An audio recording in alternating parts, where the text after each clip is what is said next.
Hello everyone and welcome to episode 68 of Lesbian Talk, where we talk about lesbian stuff like Doctor Who. Talk! Wow. Doctor Who goes there. Psh. Who goes I there? know, it's Capaldi does. Somebody in the comments said, well, see, the thing is, you guys get more abuse because you have lesbian right there in the title, but then you never talk about lesbian things. So I'm like, yeah, that's pretty true. Yeah, but the people who give us abuse aren't this, based on their abuse, they're hardly going to be the sort of people who are like, well, I listened to Lesbian Talk because I wanted to hear discussions about the Michigan Women's Festival and their sort of transphobia and stuff like that. But instead, they're like, oh, they hear about Doctor Who, so I'm so deeply angry, I'm going to be homophobic. It's like, I expected lesbian stuff, and I didn't get it, so therefore I'm going to be homophobic to lesbians. It's too many mind leaps. Well, we're not talking about the Michigan's Women's Festival this week either. Honey, what are we talking about today? I'm really glad about that, because they're a bunch of douchebags. We are talking about the Capaldi. Yeah, the one, the only. So, I'm going to say this right away. I know I said it last week, but I'm going to try. We are recording this at around 4 p.m. Eastern Standard Time, or Eastern Daylight Time, or whatever, in the East Coast, on Saturday. So I'm going to try to have this up tonight. So, there's going to be spoilers. So if you want to hold off and listen to this after you've seen the episode, totally cool. We won't be offended. I'm going to go up on that guy with glasses probably sometime next week. But I might be offended. Well, it's too late for you. Well, You're always offended. You're in a constant state of offense. Just saying. But if you do want to keep on listening and you don't mind spoilers, that's fine, because we're not going to pull any punches. So, no from now on. As Nash likes to say, calm your tits. Spoilers. Yeah. Do you want a synopsis? Oh, well, here's the thing.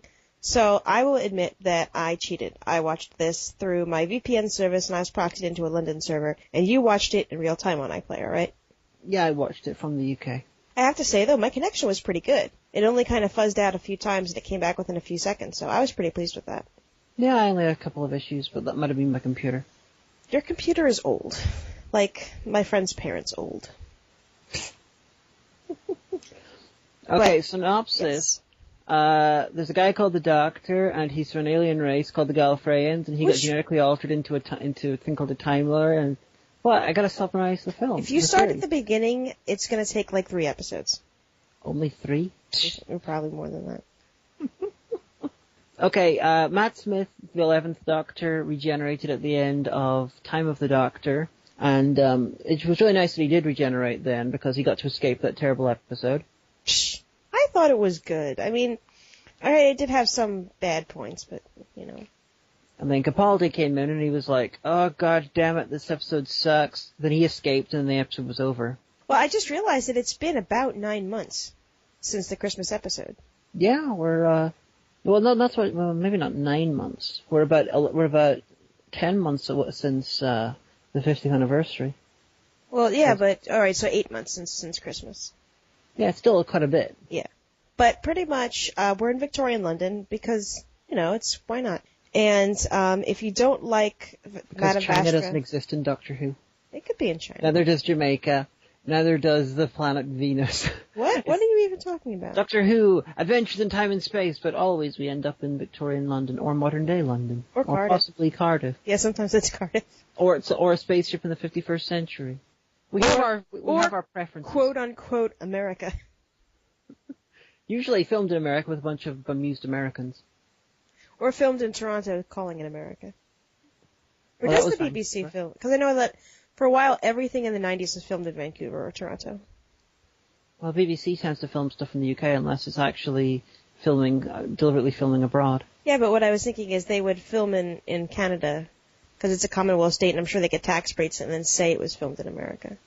No. New Who has filmed in Matt Smith's era, it filmed in New York, and it filmed like Arizona, Utah type places. Oh, okay. I'm pretty sure David Tennant's one might have, but I can't remember. Yeah, they filmed some pickup shots in New York as well. Oh yeah, that's right, on the Angels one. But yeah, so we're in Victorian London, and there's a dinosaur. That's like literally the first thing you see is a T-Rex in front of Big Ben. It's an amazing, unusual type of T-Rex, because A, it doesn't have feathers, B, it's really big, and C, it's obviously crap CGI. Well, it was really huge, and I was like, I don't remember them being that big, because whenever you see their skeletons, they fit comfortably in like a museum hallway, or like a main viewing hall. Yep, and then Madame Bastra's like, oh my god, they are I've seen bigger. Yeah. But the thing that I like about London of Doctor Who, and this goes for both modern day London and Victorian London, is nobody really seems to be all that, like, shocked and alarmed by things happening. You know, like the clockwork guy quite obviously had clockwork for half of his face, and everyone's like, oh, well, he's turned away from me, so obviously I can't see that. Like, check that, a dinosaur. And one guy says to his wife, it's all the government. And, like, Madame Vastra, like, occasionally will take her veil off, and I know that, you know, they just think that she has some kind of deformity or something like that, but still, everyone's all like, huh, go fig.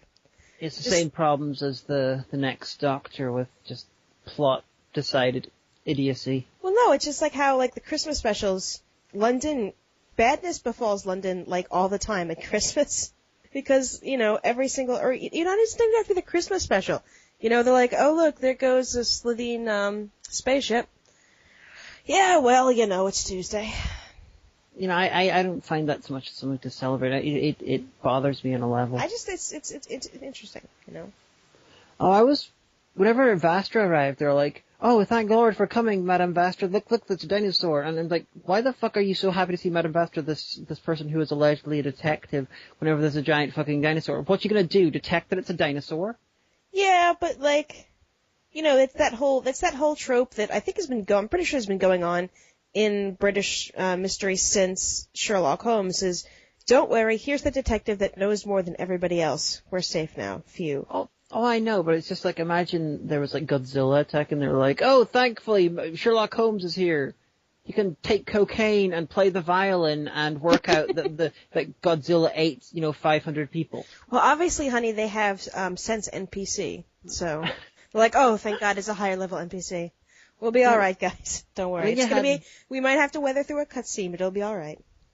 And then Vastra is randomly pointing out that the dinosaur is a female, and it's like, why? What? And then they sort of have the Doctor back that up by talking to the dinosaur and being all like, You have to find a problem with everything. It was just fluff and banter. Okay, the fact You're that like, I hate fluff and banter. Having these two things together annoying because Vastra doing that, she gave this sort of knowing look with Jenny. It's like, yes, women are really, really big and powerful. Look, we're doing like a. We're like 2 seconds into the episode, and you're already like, it's a feminist.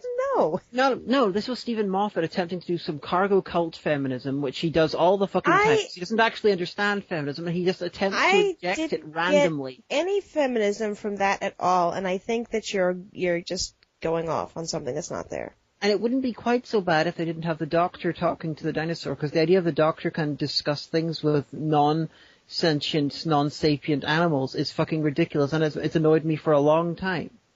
This new Who idea that was started by Moffat, as far as I can tell, where the Doctor can talk to horses, the Doctor can talk to dinosaurs. I like the to talk to the talk baby. That was kind of cool. I didn't, because I thought that was cute. Fucking Bruce Willis. What? Look who's talking. Yeah, but that had nothing to do with anything. It's ridiculous. You're getting into fluff about nothing. So anyway. This is why I do the Twatty Who reviews. Yeah, it is. That's true. So the dinosaur is choking on something, and I was like, it's the TARDIS, isn't it? And it was the TARDIS. So the dinosaur coughs up the TARDIS, and the Doctor comes out, and he's pushed Regeneration, and he's flipping the fuck out. And then he raves for a while and then passes out. Yeah, it's fine with him raving. I'm not going to complain about that. That's perfectly in character for the post-Regeneration Doctor. So they take him back to their house in, Victorian times, and Jenny's all like, Jenny, Christ. And then, Clara's all like, but he's different and old now, and I'm sad because he used to be young and cute. And Madame Vastra's like, ooh, I am so proto-offended about that. And so fucking stupid, because Clara, doing the Impossible Girl, splintered into a million different versions, hung out with every single Doctor in creation. She's the last companion who should have that reaction to Regeneration. More logically, it should mean Vastra, Strax, and Jenny who had that issue. Sorry, Vastra, Jenny, and the special needs Sontaran. I like Strax. But What's he is kind of special needs, that's true. Well, she's only human, though. And she did just, spend 300 years clinging to the side of the TARDIS as it, zoomed through time and space in the Christmas episode, and that's gotta suck. Yeah, but she wasn't reacting to that at the end of the time and the Doctor. It was just a case of, oh yeah, I'm Stephen Moffat, and I had all these like different ideas for different companions, how they can react to the Doctor, and I'm going to jam them all together, whether it makes sense or not. Here's the thing. I think that the way that she and the Doctor were playing off each other reminded me a lot of the Sixth Doctor and Perry. She was like, oh, the Doctor used to be young and wear a cricket outfit and not be so spastic. Why is this happening? Well, with Perry it made sense, because she had no idea regeneration was going to happen, while Clara did. But here's the thing, how much of that Clara did? Because Clara's been splintered, and I was wondering about this during the Christmas episode. So, which Clara is with him now? Because it's not Clara Oswald. It's not Victorian Clara, because she died.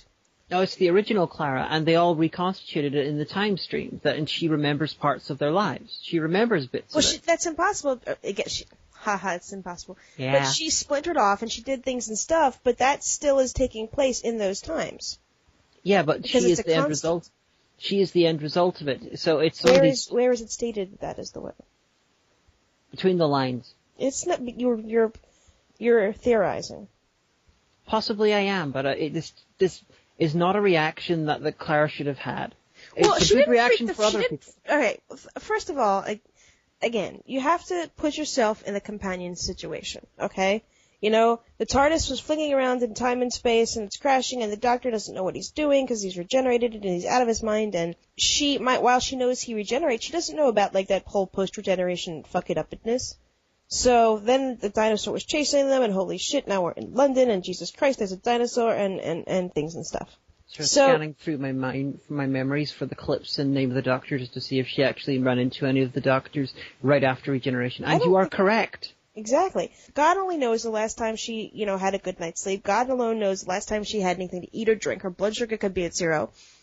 And I'm sorry, fucking dinosaur in the Thames. Like, even if you have seen all those things and stuff, a lot of the Doctor's companions, even like in the classic series, like, oh, well, we just, defeated the Daleks. That's cool. Oh my gosh, there's a mutant. I'm gonna scream now. Eee. I think, logically it should have been Jenny and Vastra who had issues, because neither of them, as far as we can tell, knew earlier incarnations of the Doctor. Strax possibly did, because at some point the Doctor forced him to become a nurse. So what they could have done was have those two being all like, oh, it's the Doctor, is it the Doctor, and Clara being, of course it's the Doctor, and then having Strax backing Clara up, giving him some depth, instead of making him a series of stupid jokes. Well, here's the thing. Obviously, Vastra knows that he can regenerate, and she may have encountered other Time Lords post or during regeneration kind of thing. She's obviously familiar with the concept enough that it doesn't really faze her all that much. Jenny, yeah, I can see it. But then again, how do we know that she also hasn't met other Time Lords in her adventures with Vastra? Well, yeah, in the context of this episode, it's clear that Vastra knows about regeneration. Right. But what I'm saying is, New Who constantly has characters that know shit that there's no logical reason for them to know. And it annoys me. I'm sorry. So can we get past the prologue? Maybe. Although I did think of one possible reason why they did all this shit. Why? This episode has clearly been set up as a Matt Smith episode. This is written as a Matt Smith style story. Oh, so do you think that this was an old script that they redid? No. What I think is that Stephen Moffat is easing people into Capaldi by giving them an old-style episode, an old-style farcical-type episode with the new Doctor, and then they'll move into the Capaldi-style episodes in the next one. Okay, I can see that. But so anyway, then we got the title sequence, and it's really awesome to note, and this is Oh, sorry, just addendum to that last thought. Mm-hmm. There's actually precedence for this in Doctor Who. Robot, the first Tom Baker story, is clearly a John Pertwee-style story, although it was not scripted for Pertwee. Okay. So a really cool thing, which you might have heard on the internet, and it is absolutely true, is that the intro was designed by a fan who just, is like, hey guys, look, wouldn't it be cool if this was the new intro? It looks so neat. And apparently Stephen Moffat saw it and was like, yeah, that is really great. Can I, have that? I mean, I'll credit you and everything. And the fan was like, sure. So I thought that was kind of cool. Yeah, I saw that intro 6 months ago, something like that. Well, of course you did, because you know all the secrets. But well, I saw no. I saw the original fan-made one possibly before the people did. I don't know, but I remember tweeting out about it and linking to it and saying, "This is good. I would like to see an intro like this. This is a new idea." Well, obviously Moffat was listening to you, so. obviously Moffat follows me on Twitter. This is why he, ignores me. If you're Stephen Moffat, with the show. But so the Doctor is chilling at Vastra's place while she's browbeating Clara about things are only skin deep and things and stuff, and you're an awful person. And Clara's like, fuck you, I'm not an awful person. Show us what you know, bitch. And then they're like, oh, okay. That's settled then. Clara was being an awful person. I have this thing in New Who, whenever we're discussing these episodes, I always assault the companion for doing something which you think is perfectly fine, and I'm like, that's terrible. Because I always look at it, like when I see a character, like I think, especially in something like fantasy or sci-fi where you have a character that's based in, quote-unquote, the real modern world, I always think, well, what if it were me? How would I react? And so pretty much Vastra's like, you're just a human, and humans are stupid and shallow, and she's like, bitch, the fuck what? I'm the impossible girl, you back the fuck up. Except, more Britishly. I thought that was good, I like that. I was like, yeah, you go, you tell her, Clara. So in the meantime, the Doctor, who has been sleep translating dinosaur language, the dinosaur is still out there, it's like running around and going, ugh. And the Doctor's translating. I choose to view that as the Doctor just dreaming and saying random shit and he wasn't actually talking to a fucking dinosaur. It's possible. It could have been he was like talking about himself, but whatever. So he wakes up and finds a piece of chalk and starts scrambling like, rocket fuel in mathematics in the ground. And he's like, no, wait.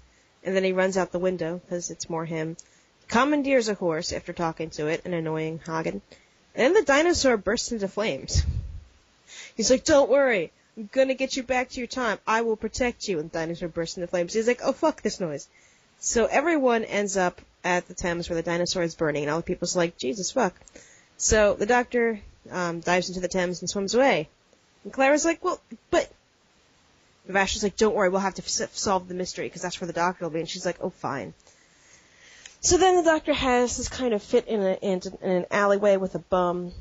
And it's kind of implied that he either stole the bum's coat or murdered the bum for his coat. He exchanged the coat and stuff for his watch. They mentioned that in the restaurant scene later on. Yeah, but I thought that he was lying because he killed the bum. Well, He's like, I exchanged my pocket watch, and she's like, you love that watch. He's like, it was my favorite. And so I guess in the episode, that comes up, she'll be like, I thought you lost that watch. She's like, I bought it back when you weren't here. It's possible. The scene with the bum, it annoys me again because you've got the Doctor who has regenerated a fuckload of times into varying ages and stuff is suddenly now interested in the fact that, oh, look, my face is aged already. How did I become old? It's like, dude, you've done that. You've gone through that loads of times. Obviously, you know how regeneration works. Like, yeah, but as we see from the end of the episode, the 11th Doctor is shallow. Yeah, I know, but the 12th Doctor should know how it works. He was like, who frowned these lines into my face and stuff like that. It's like, you know how regeneration works. They didn't get frowned into your face. Or it could be a reflection on how all the other old guys that played Doctors in the classic series were handsome. Maybe Capaldi's like, I'm ugly. Oh, sad. But they weren't. Like, that's what he could be saying, like, see, they were so handsome. No, it's the new show trying to voice confusion that the audience would have, where the classic show was just like, you're confused by this? Fuck you. Because in the classic show, there is obviously an explanation for this, but the classic show never felt the need to bring it up because the character didn't need to. What should have happened was the companion asking this, and the Doctor should already know it because he's a Time Lord. Yeah, but his post-regeneration fucked up this. It's possible. It's just they're gonna because in like Castrovalva that goes on for like the whole goddamn episode. Yeah, but Castrovalva. Why regenerated? Oh. He's not all. Oh look, why am I old? Why didn't I regenerate? No, but he was like freaking out about other things. They're gonna come back to this at some point. Probably. Moffat has already said they're gonna explain this, and it's like I don't. Yeah, because he's like I know that I've seen this face before. Yeah, because Capaldi was in an episode with David Tennant. Yeah, I thought that, and I figured that's what they were hinting. And I was like, wouldn't that be interesting if actually, like, for some reason the Doctor always subconsciously chooses a face he's seen before, so that way that like, oh, well, with Maxwell and stuff like that. But maybe there was like other times where people had the same faces, like John Pertwee, but we just didn't see it happen in an episode. I really hope not. Well, I think it's a good idea. My explanation, which... I'm Timon Hagan, and I hate everything every day. No, I got my own explanation for it, and that's Time Lords. Time Lords are an artificial race. No, but the Doctor might just do that. Oh, I know, but what I'm saying is that in the Rassilon Impriture, which allows the regeneration stuff to happen, in my view, there would be a finite amount of possible regenerations, and they're all encoded in there, and you get a random one visually. Or possibly you get one that is a reaction to something that's happening, and that would explain why Maxwell and the Doctor's regenerations, they were the same. You don't need to have all of being something else. Oh, I like the look of that person, I'll subconsciously remember it and look like them. Well, it's not like that. It's you could just be thinking about stuff. Like, I saw a post from somebody on the internet last night that she had just bought a new horse. And I was like, I commented, that's a really great horse. Then I had a dream that I had a pet camel and I lived in a trailer in an alley in Detroit. So, I mean, I know where the pet camel came from. It's because I was looking at this woman's album of these pictures of her and her horse. But, so, that doesn't mean I subconsciously that her and her horse are important to me. I just dreamed it. Well, in the other classic Who made it clear that Time Lords can choose their next incarnation if they consciously do it. However, the Doctor has never ever had a conscious, deliberate regeneration. This is a good point. So that's why they've always come out random. Well, see, that's because maybe he's like, why did I choose this, forgetting that he didn't choose? Because of post-it regeneration fucked upness. But they'll come back to it because in New Who, everything is significant and it bothers me. You can cry me a river. Because now they have to go out and explain why Amy Pond was in the same episode as Capaldi. I cried a river over you, Doctor. Did you know that? Yeah, she had a bit part, didn't she? In the same episode as Capaldi. Ooh, I bet that's important. Yeah, someone's going to write something. People who are listening to this be like, God damn it, I didn't fucking listen to Lesbian Talk to hear you bicker about things. Well, they wanted to hear us talk about Doctor Who, and here we are. When I talk about Doctor Who, I bitch. Yeah, I know. It's my cross to bear. It's called metabolus, not metabolus. Oh, would you stop it? That happened like so long ago. Stop it. So anyway. So then Clara finds an advertisement in, as I said it the American way. So Clara finds an advert in the paper that says, "Impossible Girl, meet me for lunch." And they're like, oh, but where could it be? The only clue is look on the other side. So Clara looks on the other side of the newspaper, and it's a restaurant. She's like, well, it's here. I'm brilliant. So then... Mancini's, those horrible Italian immigrants. Mancini's. There was no H involved. Still, there's like, these Italians coming in and stealing good British jobs like the role of the Doctor. Damn you, Capaldi. Exactly. But so, it's not really a restaurant. It's full of clockwork Victorians, which is kind of cool. So they find out that actually They find out that actually the restaurant is a front for cyborgs from the past who have been stealing people's organs since a long time ago. The clockwork robots from The Girl in the Fireplace. See, I thought it was going to be like there was one Cyberman who crashed on Earth years and years and years ago, and that's how he's been proliferating, because he was like, if you don't talk, you will be destroyed. And she's like, what'd you say? We will destroy you. And I thought it was going to be that he was a... That's a much better plot. Because they kept saying the phrase spare parts. Because... Okay. Maxing up my mic. So I figured that, like, it would be like, well, yes, but why would robots harvest spare parts? It doesn't make sense. But I guess it does. It's Cyberman. That's a much better idea, because in The Girl in the Fireplace, which I don't know if you've seen, was season 2 with David Tennant, it was Stephen Moffat's script. Oh my god, Stephen Moffat is cannibalizing his own work.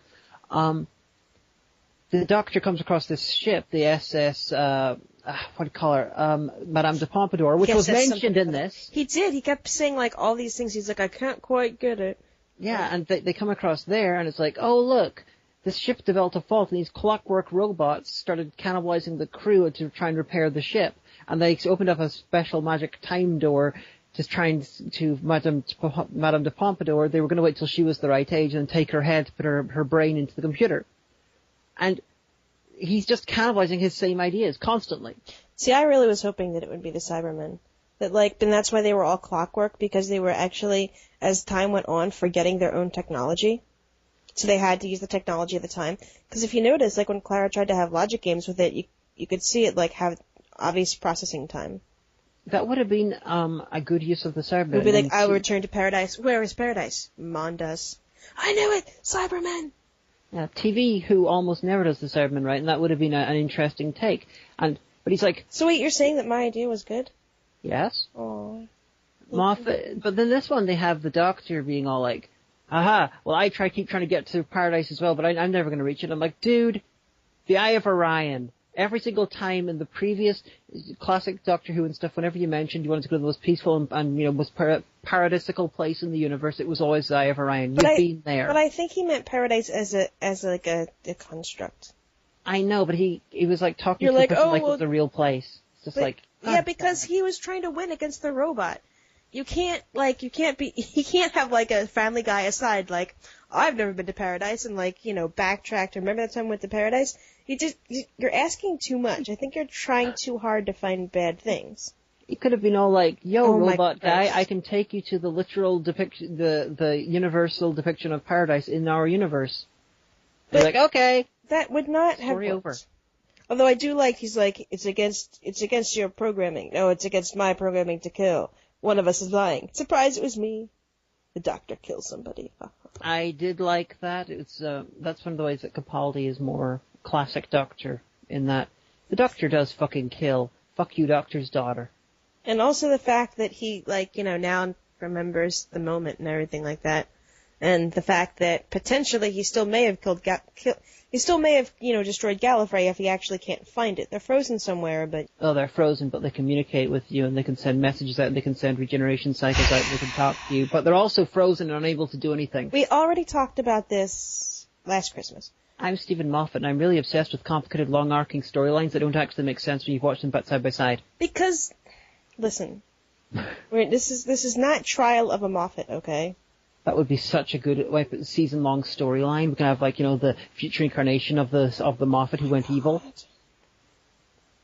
So, anyway. So they win, because of course they win. And then it appears that the Doctor has left Clara behind, and she's like, well, shit. Guess I'm a Victorian now. And then Vastra's like, no, because you know him better than anyone else. See, you knew that he'd be back, and there he is, so go to him and stuff. And so they have some super awkward time on the TARDIS. And she's like, you redecorated. He's like, yep. And she's like, I don't know if I like you anymore. And he's like, I'm not your boyfriend. And she's like, I know, I'm just saying. Well, she also said, you redecorated. I don't like it. Which is this is like the fourth or fifth time that's been said in Who overall. Well, maybe it's a tradition. It is. But I like that he's like, I'm not your boyfriend, She's like, I know, so yeah. So then, they go to Glasgow accidentally instead of London, and the 11th Doctor calls, and he's like, I'm calling you from before I regenerated. You have to love me still, okay? Promise you'll love me, okay? Bye. Yeah, the 11th Doctor's like, Clara, even though I know you've seen all my various incarnations and stuff like that, so therefore you should be able to handle regeneration fine, I'm going to assume that you're as shit as Moffat thinks you are, and I'm going to have to phone you just to make sure that you're okay with the next Doctor. No, because I knew when I was watching the scene, you were going to pitch a fit about it, and here's what I was thinking about because of this, okay? So, yeah, alright, Clara's the impossible girl. She's seen it all, she's been there, she's done it, whatever. She's also been a Dalek. But she's still human, and you know that kind of deep down, the Doctor likes humans, they're his pet race. Like, there's a part where he says, all those little humans down there, and they mean something to me, and if you think I won't kill you, I've done worse than that to protect them. Which is true, because to save Earth when he was the 10th Doctor, pretty much banished Gallifrey back to where it had gone from. So he does like humans, and he likes his companions, but I think you made the point a while back that every single Doctor has kind of seen them as really, really, really smart dogs that can talk. So he's like, okay, so she's seen it all, and seen everything, but she's human. She's gonna freak the fuck out because Rose freaked the fuck out, and Perry freaked the fuck out, and Amy freaked the fuck out, and all this stuff happened. So Amy never saw him regenerate. Well, whatever. Except in the season 6. Tessellect, oh look, the Doctor's dead, he's regenerating, then he's actually dead, but no, it wasn't the Doctor, and then he wouldn't have actually regenerated because it's actually in the last incarnation. Fuck you, Moffat. Whatever. But so, it's not so much, a reflection of, oh, well, she shouldn't be thinking this. The Doctor is thinking, oh, she's human and she's gonna freak out. I just know it. Yeah, but the rest of the Doctors didn't do that. Yeah, but as we've discussed, this Doctor is different. He's shallow. He's kind of like, oh, well, we'll have fun. Did I just break everything? Oh, it doesn't matter, we had fun. He's nowhere near as shallow as 10. Well, that's fine. But he could still be with that mindset of, Oh my gosh, I've seen this happen so many times with so many companions. I have time, I'll call her in the future. I just think dramatically it would have worked better if 12 was just if 12 phoned 11, because he's reacting to the fact that she's not reacting logically to it, so it's like he didn't expect this, so he phones 11. There might be and hands the phone to her. That would be pretty cool, but this is the way they did it, and I still think that it holds up. So if you want to whine about it, you know, I will. We know, you know me. I whine about. No one whines about Doctor Who more than dedicated Doctor Who fans. You guys, this is my life. You don't even know. This is my life. Yeah. But I liked the episode. I thought that it was good. I really would have liked it better if they were Cybermen. But, so at the end, the robot wakes up, and is just with this woman who kind of looks like Mary Poppins. And he's like, what the fuck happened? And she's like, welcome to paradise, I'm Missy. Isn't this beautiful? I look like Mary Poppins. And I'm really, really hoping all the fan theories are right, and that's a female incarnation of the Master. That'd be really awesome. Because she looks a bit too whimsical to be the Ronnie. Just check it out. This is paradise, even though it's clearly just like possibly somewhere in Port Marion and it's been raining. Oh, he's a robot. What does he know? They'll be like, this looks like some awesome paradise, ma'am. They're going to do this every single story. The villain is going to wake up there with Missy, and then the final episode she'll be revealed to do something. And this is Moffat doing the Russell T Davies type storytelling of Ark. Yeah, but wouldn't it be worth it if it's the Master? But like, the Lady Master? Oh, the Mistress. Yeah. On one level, I hope that's the case. On another level, I'm like, oh god, there's no way in hell this answer is going to be good. Well, it could be the Master. I mean, and I don't want it to be the Ronnie because I want her to be all, like, awesome. She's supposed to be cold and a scientist. Yeah, Ronnie be creeping, yo. She know what you're up to. She be skulking. But overall, I like the episode, and I know everybody in the world who's an actual fan, who's better than me, hates Vastra and Strax and Jenny, but I don't care. And here's why. And everyone's like, but Omega, they only exist because Stephen Moffat wanted to make a cunnilingus joke. Yeah, that's exactly why Vastra and Jenny exist. So, I mean, like, think about it this way. I always think, what if the companion were me? What would I do in that situation where Clara's all like, oh, look, I'm dressed, and so we have to just wait to find the doctor. And I was like, oh, it's a good thing that wasn't me. I'd have to wear, like, Victorian stuff and be like, no. I'd wear, like, a suit jacket and a waistcoat and have one of those little watch fobs. And I'd have a bowler cap, not a top hat, because I'd be middle class. How hot would I look, honey, if I was dressed all like a Victorian middle class gentleman? I think you'd be very hot. I know, right? But so, for me, I would actually I would like to read a few novels of this three of them's adventures, you know? The Doctor can turn up now and again for a cameo. I would totally be into that. And I don't care if they were created because of a joke. I'm cool with that, because I think that they're cool characters, and it makes me happy to say, well, you know, this is some really great sci-fi, and they're gay, and that makes me happy. If that makes me shallow, so be it. I'm sure I'll be judged in the comments, but... Moffat is nowhere near as good on LGBT things as Russell T Davies was. That's maybe true, because Russell T Davies is actually gay. But yes. But why can't I like those characters? I'm like, that's a cool representation, and their writing is good, and I don't care if they're written by, you know, a guy who's a poor writer, because who's to say that, you know, the BBC won't license a novel written by a woman, or even a gay woman. BBC, I'm actually open. If you have some time, I can set that up for you. I am not telling you that you can't like them. Whenever I express my dislike or anger at something, I'm never trying to say that you can't like it. Never ever. Mm-hmm. That's people. I'm sorry if people misunderstand me. That's not my intention. Mm-hmm. But with Vastra and Jenny, they were invented for a cunnilingus joke, and that bothers me. They are... Yes, but chips were invented by accident, too, so... crisps. Whatever. They are also... They're written as a Stephen Moffat heterosexual couple. It just happens that one of them's a lizard woman. But... You can't... But... You've committed a sin, and all Tumblr will be angry at you. Because not all relationships are going to be the same. Stephen Moffat's relationships, the way he does it is quite often, you've got, So Vastra's the butch. What's wrong with that? No, basically wrote his usual, the way he writes male and female characters, because he's a sitcom writer and he has a particular style, and he just put them in there. And so, gay people can't be sitcoms too? I mean, I see no problem with the way that... No, they can. It's just he writes them the same two-dimensional, attempting to be funny, not very good way that he writes everyone else. And it's... So gay people have to be written special? No, gay. I kind of We're like... Gay. It's the gay show. No, this is just more of me bashing Stephen Moffat. It's just like so many fucking levels. Plus there's the fact that Vastra is a modern shitty Silurian with missing a third eye and everything. Maybe she's like a mutant Silurian. Maybe she has some, like, I don't know, human DNA in there somewhere. The point is that you just don't like it.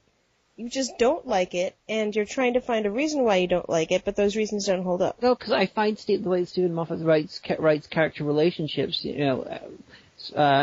emotional, romantic and sexual relationships to be absolutely horrifying. What? And he does it the same sort of way with them. I don't like it the way he does it. It's their relationship. They can banter how they like to banter. We're always arguing, you and me. It was like, I find that Hagan and Omega's relationship is just so written. We are not scripted by Stephen Moffat. How do you? If we are scripted by a complete asshole, then other people are well within their rights to insult the writer of our banter if they don't like our banter. If you have a problem with our banter, please email Ankara at. Yes, because he writes us. But then Strax. Sontarans are supposed to be smart. Yes, but he's obviously got some issues. Yes, and Sontarans, okay, the first Sontaran we saw was Lynx back in the Time Warrior, and he did not understand the difference between male and female humans. However, after one line of explanation, he understood perfectly, and he remembered. With this one, it's just like, the guy has a 5-second memory, plus the Doctor in several incarnations, has liked to make racist jokes against him based on his race's physical appearance. Well, here's the thing about Strax. So the Sontarans' whole thing is they're like these military geniuses, right? Well, they're not geniuses, they're competent. But that's like soldiers. all they think about, you know? Yeah. Okay, so what if Strax is putting on an act? Alright, so he's nearly dead and he gets rehabbed into a nurse by the Doctor and he thinks, well shit, I'm in a really bad situation here because I'm completely vulnerable. So I'm gonna have to adapt, and by adapting, I'm gonna have to work with these people, and, it'll probably be okay. I'll make sure I'm with strong team members and stuff like that. But I always have to keep my options open, because that's what any good general does. So, maybe he is playing South. Do you know that saying? No. Maybe he's playing softball. Maybe he's, pretending to be special needs. So everyone's like, oh, Strax, you're a dependable musclehead, but that's pretty much it. So there'll come a time when, maybe it might be prudent for him to betray them. Or something happens where he has to take his mask off. Like they're in a situation where it's do or die, and he's like, alright, fuck this noise. Like Strax, what happened? Like, you didn't really think I was that stupid, do you? I doubt that they're ever going to do that. Until that, okay. But you don't know that hasn't happened, so there you go. Yes, and there's no evidence that it's going to happen. Get in contact with me, it's the geekomega@gmail.com.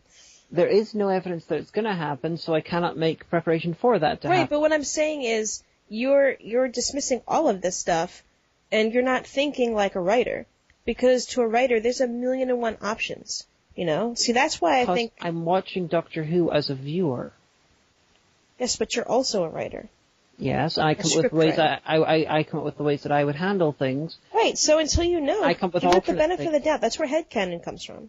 But yes, I do that sort of stuff, but I also judge what is on the screen. Well, I think that you have to have both of them to make a good show. Because keep in mind, this is still a kid's show. So was the original.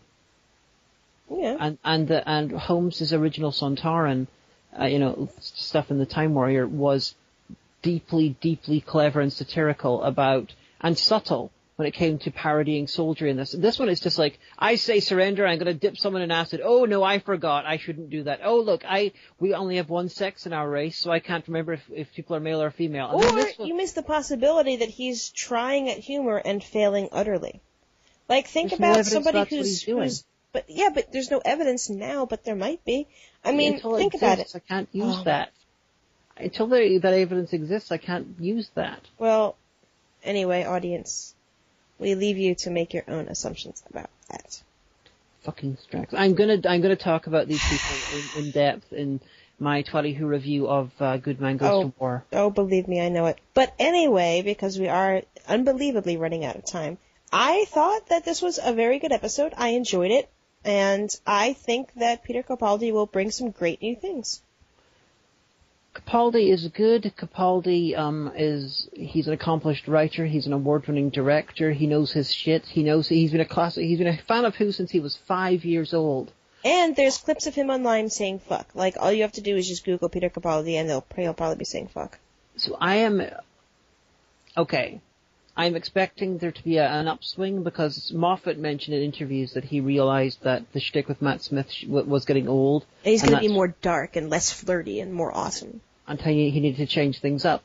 I'm not sure how much of that came from Peter Capaldi basically saying, I'm the Doctor now, we're going to do things my way at least part of the time. Because Tom Baker would do that. Pretty much I read an article that he kind of said that. He's like, no, none of this bullshit. So I'm hopeful that this is going to improve. Capaldi's tastes when it comes to Doctor Who, as in, the Doctor's asexual, stuff like that, do seem to be more in line with my own, so I'm happy about that. So, now that the Doctor is Scottish, do you think that your dad will watch? No. The Doctor's been Scottish before. Oh yes, the Doctor going all that, I'm Scottish now. He's like, you were Scottish before and you never had to comment on it. Stop drawing attention to it. You said that the BBC wouldn't let him be Scottish. That he had to have a... Sylvester McCoy. Yeah, he had to have a pretend British accent. No. McCoy used his... you said his real Scottish accent was more... No. No, it was David Tennant. Oh. Because Russell's idea was the Doctor, his accent shouldn't tour around the UK, and which is just apparently the UK, touring around the UK only counts when it's Scotland, doesn't count when it's different parts of England. But, so Russell was a bit of an idiot there. Well, it's a good thing the Doctor was in Northern Irish and nobody would understand him. Honestly, one of the guys who was mentioned as a possible 11th Doctor was, what do you call him? James Nesbitt, who's Northern Irish. Oh, okay. He plays Bifer, I think, in The Hobbit. Oh, right. The guy that you always point out and say, he's Northern Irish. And I say, okay, honey. Yeah, he's actually like one of the bosses of your university. Yeah, it's an honorary title, though. Well, that's good. I mean, good for him. I mean, I met him before. I did an interview with him when I was in university. Is he a nice guy? Well, he turned up for the interview that we were doing about an hour late, hungover and scratching himself, so it was deeply interesting. Wow. So there you go. Well, yeah, I'd be fine with a Northern Irish Doctor. I'd be fine. I was just making fun because some people from Derry I can't understand all the time. Well, like McCoy's accent was even weirder than Capaldi's because he did that R thing. Yeah, because McCoy was born in Scotland, but he was raised in the Republic of Ireland for part of his time, so he's got like a Scottish-Irish accent. He's got a runaway R. So it's just like the drawing attention to the Doctor's accent. It bothers me, but it's maybe it was one why? Of the things, maybe it was one of the things that Peter Capaldi insisted on because because of all the poor Scottish actors who suffered under the BBC and they had to have pretend English accents for all those years. He's a freedom fighter, honey, and you're trying to diminish his fighting for freedom. I honestly am a little bit doubtful of that. See, this is the part where you should start singing the Scottish song. But you missed it. Did you know that Jamie is going to be working with the Fourth Doctor in a special Cyberman Big Finish story? Yeah, I saw it on Twitter. It's like, oh yeah, Jamie, bring back Jamie. New Who, bring back Jamie, you bastards. That would be so awesome if you did. Come on. Fraser Hines, you just call him up. He's probably... Elderly Jamie, in the middle, in the 16th century, one last adventure with the F of the Cyberman. That'd be so great. So again, BBC, just give us a call anytime. But, so we are running out of time, and so it's been a little bit of an untypical episode because we had to squeeze for precisely 46 minutes and 14 seconds about Doctor Who. Mm-hmm. But, so we wanted Giovanni to join us, but he's actually watching BBC America because he's watching the marathon, and he wanted to catch it when it airs tonight. So he's downstairs watching TV, but he told me to tell you that you all are losers. No one is his favorite mammal this week because no one could tell him where the phrase jaywalking comes from, so you get another week. So now you've done it. You've annoyed a lobster, everybody. I hope you're happy about that. Okay, I whined about this episode for 45 minutes. I just want to mention, it's definitely not bad enough to do a Twilight Who review over. Definitely not. She damned with faint praise. And there are good things there, but they're less entertaining for me to rant about. You can cry me a river, cry me a river. Next week, we're going to talk about Into the Dalek, and hopefully we'll be in the same room for that. Well, yes and no. See, next week's going to be a little bit weird, because as long as the unpronounceable volcano in Iceland doesn't explode, I'm going to be going over Friday to Saturday. So what I was going to do was put together another best of, but I guess if you guys don't mind, and let me know by tweeting at me if this is okay, we might just do it a few days later and then just go on as if nothing changed. What you should do, you do the best of type thing, and then we record the Doctor Who one, that you do minimal editing for it, just put it up. Yeah, I guess so. It'll depend on how tired I am. Or if you want to hold on to the best of one. Oh, and save it until we go to England then. Yeah, because we're going to be away for the entire weekend, so we're not going to be able to do it till Monday anyway. That's true. Well, I'll think of something. So let us know, tweet at me or say in the comments what you think about that, so. Yeah. But anyway, for this week I have been the Omega, and who'd you have to have been? Someone without joy, apparently. That's certainly true. We'll see you next time.